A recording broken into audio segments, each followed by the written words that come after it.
Então, bom, já não posso mais falar só por São Paulo, mas o que para você é o maior problema que a gente tem de enfrentar no país e como você acha que a gente pode resolver? Eu acho que o maior problema que o Brasil vive é a desigualdade estrutural. E acho que é um problema de fome, de dignidade humana, que não tem como politizar uma sociedade que não tem dignidade. Não tem como você politizar e ter avanços na educação com um povo que está passando fome e que está tendo que vender seu voto para a cesta básica. E não tem como você também é importante celebrar todos os que sobem, mas eu conheço muitas feministas, sabe? Sabe o feminismo bem Sex and the City, assim? Uhum. Ai, olha que legal, aquela mulher, ela não vive mais do trabalho doméstico, não é mais responsabilidade dela. Ela tem um closet cheio de sapato, ela é a chefe. Mas, engraçado, né? Ela vai ter uma mulher, que geralmente é uma mulher preta, para fazer o trabalho doméstico por ela. Sim. E isso se dá com qualquer um que ascenda. A mesma coisa se dá, as mesmas contradições. Porque, no final das contas, o que todos esses setores oprimidos têm que fazer é se unir. E não ficar disputando entre a gente, porque, inclusive, a gente já fez bastante isso na história da luta, né? A história do movimento feminista é isso, a história do movimento negro é isso, a história entre os movimentos de opressões é isso. E não me parece que isso conseguiu mudar essa estrutura. Até agora, pelo menos. Me parece que eu acho que uma atitude de solidariedade entre todos esses setores oprimidos é a única saída que a gente tem. Porque se a gente se une todo mundo, a gente é a maioria. No Brasil, se unir todos os pretos com as mulheres, então a gente é a maioria. Total. Então a gente precisa começar a conversar e a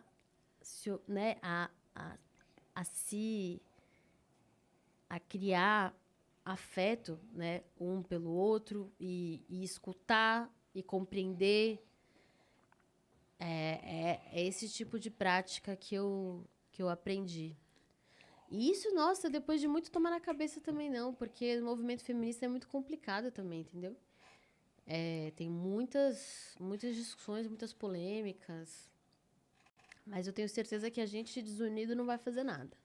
E eu sinto que tem uma força muito grande pra manter assim, sabe? A gente se jogando um pra baixo. Como se você Exatamente. consegue uma vitória aqui, ao invés de eu reconhecer essa sua vitória, ao invés de eu celebrar essa sua vitória, eu faço o quê? Eu coloco ela em questão. Ah, isso eu conheço bem. Eu diminuo. É o que mais tem. É o que mais tem. Eu conheço isso bem a essa gente história. não pode... Enquanto a gente reproduzir isso entre a gente vai continuar afastando quem está sendo oprimido pelo mesmo sistema e a nossa divisão só favorece o lado de lá. Isso para mim é... Tá, mas o que você acha que tem que fazer? Qual é a solução para isso? A solução para quê? Para o maior problema que o Brasil tem. Você falou que é a desigualdade estrutural. Hoje no Como é que resolve isso? Hoje no Brasil, quem tem carro para trabalhar, aquele carro suado para trabalhar, certo? Que tá pagando uma gasolina caríssima, enfim. Ele paga IPVA. Quem Trabalhar tem com aplicativo, você disse. Não, qualquer carro paga IPVA, Uhum. né? Se você tá ali, comprou um carro assim usado que só vai fazer te levar e te trazer do trampo todo dia, né? E você ouvir o seu som, enfim, poder sair e voltar a hora que você quiser e tal. Você paga IPVA. Quem tem jatinho e helicóptero não tem imposto. Então. Você entende? Está previsto lá na Constituição imposto sobre herança de até 8%. Esse é o que diz a nossa Constituição. No estado de São Paulo, é cobrado 4%. É a metade. Em Pernambuco, por exemplo, é cobrado 8%. Em São Paulo, nós teríamos que cobrar o teto. Aí se fala, porque os Estados Unidos, não sei o quê. Nos Estados Unidos é muito maior. Você tem que criar políticas que obriguem a distribuição de riqueza. Só que para isso você tem que fazer o quê? Enfrentar quem tem o capital. Sim. E por mais que alguns dos nossos ascenderam, ainda não são eles que têm o grande capital. A gente tem que ir atrás do 1%. No Brasil, 6 pessoas têm a mesma fortuna que 50% da população somada. 50% mais pobre da população somada. 6 pessoas. Nossa. Políticas de distribuição de riqueza. Tem a participação nos lucros, que também está prevista na Constituição e não é aplicada. Tem políticas que não são nada comunistas, sabe? São bem tranquilinhas, assim, mas no Brasil, na elite do atraso, como diz muito bem o Gessé, elas são políticas, assim, que são de esquerda, e por isso a gente não fala, a gente acha que isso é mexer num vespeiro, etc.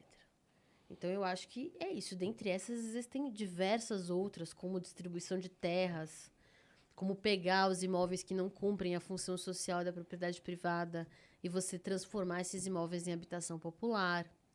Como você, por exemplo, construir cozinhas públicas de qualidade. Então, existem várias coisas, né? Várias coisas. A gente tem hoje uma cultura no Brasil que a gente está tendo que lutar pela liberdade do que a gente está falando. Mas a verdade é que a cultura ela ainda é muito elitizada. Quem recebe dinheiro de arte, quem consegue viver de arte no Brasil, ainda são poucas famílias. Enfim, então, muitas. Tem um programa todo para te dizer. O problema é que essas coisas... Por exemplo, distribuição de fortuna. Você distribui a fortuna e aí, tá, uma vez feita, não tem mais. Aí distribuiu, acabou, as pessoas que vão receber, e esse dinheiro elas vão ter que usar isso aí, certo? E aí esse dinheiro vai acabar. Uma hora ele acaba. Dinheiro não acaba, dinheiro circula. Ele acaba. Eu sei o que, assim... que é eu não ter o dinheiro para pagar uma conta no final do mês. Ele acaba. Não, dinheiro... Ele circula da minha mão para a mão do outro e eu fico sem. Você falou sobre uma sociedade que já distribuiu, né? Sim, você começou falando isso. Porque se você distribuir essa riqueza do 1% aí, ele vai para a mão de quem precisa, claro. O capital tem uma quantidade determinada de dinheiro. Ele fica circulando o dinheiro. Mas o dinheiro não evapora. O dinheiro se concentra hoje em dia. Ele evapora da mão do povo. Mas ele se concentra, ele não some para lugar nenhum. Ele tá porque as taxas de lucro das empresas estão altíssimas, porque a política de taxa de juros bancários no Brasil é abusiva, se comparada à Europa, se comparada aos Estados Unidos. Sim, certamente. Mas assim, uma vez esse dinheiro distribuído, ele vai circular. E circular significa, por exemplo, vamos supor que eu fosse uma pessoa que moro lá numa favela, sei lá, e aí uma quantidade desse dinheiro vai para minha mão. Então, eu vou fazer o quê? Vou pagar minhas contas, vou arrumar minha casa, vou fazer não sei o quê, tal, e aí o dinheiro vai acabar. Uma hora ele acaba, né? Então, assim, é uma solução temporária, né? Você vai tirar o dinheiro lá daquele cara mega rico e vai remediar a situação. Você está pensando numa coisa assim, o cara tem um cofre, a gente pega o cofre e sai dando dinheiro. A gente está falando de imposto que vai reverter para o Estado e que o Estado tem que reverter para a sociedade. Isso dentro do sistema. Ainda do sistema capitalista a gente está falando. Uhum. Porque a gente poderia debater outras formas de se organizar a produção de riqueza. Vamos tentar primeiro resolver sem quebrar o sistema. Não, então você é a favor do sistema. O sistema não é a seu favor. É que eu quero discutir as coisas em separado. Talvez seja essa a nossa diferença mesmo. Não, mas é que não tem como, porque é o sistema, você estava debatendo riqueza. Como é que vai debater riqueza sem debater capitalismo? Tudo bem, então não vou tem voltar. Como. Vou voltar. Então, assim, a pergunta era como é que resolve? Aí você deu duas coisas aí. Uma é fazendo uma redistribuição de terras, vai. Então, pegar terras que estão improdutivas e aí doa para as pessoas. E aí o Estado faz com que essas terras vão parar na mão de quem está precisando. E aí tem também a taxação de grandes fortunas. E aí, então, esse dinheiro via Eu imposto... nem tinha falado essa. Essa daí foi você que falou. Não é isso? Não. Esse negócio de pegar o dinheiro da redistribuição de renda? Não, eu falei do imposto sobre herança, uma coisa Ah, mais imposto sobre herança. específica. Tudo É. bem. E aí tem o imposto sobre Dentre herança, outras coisas, que vai para o Estado, e aí o Estado remedia lá a situação dos mais pobres. Então, assim, todas essas iniciativas, elas são, digamos assim, paliativas, porque, assim, imagina uma pessoa que vai receber esse benefício do Estado, ele vai precisar dar conta daquilo ali. Vou dar um exemplo simples. Por isso mesmo é que você tem que debater o sistema. Porque essas soluções são paliativas. Porque a gente vive num sistema capitalista e dentro da lógica do sistema capitalista, a lógica, a essência, a engrenagem do sistema capitalista é qual? O lucro. O que é o lucro?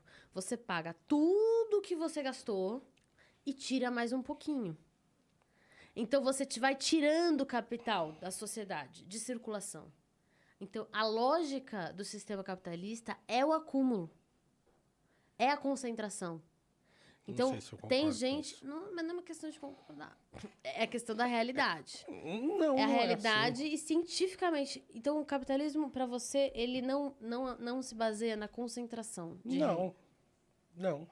Que capitalismo Eu acho assim, que o capitalismo pode gerar uma situação de acúmulo. Ah, tudo bem.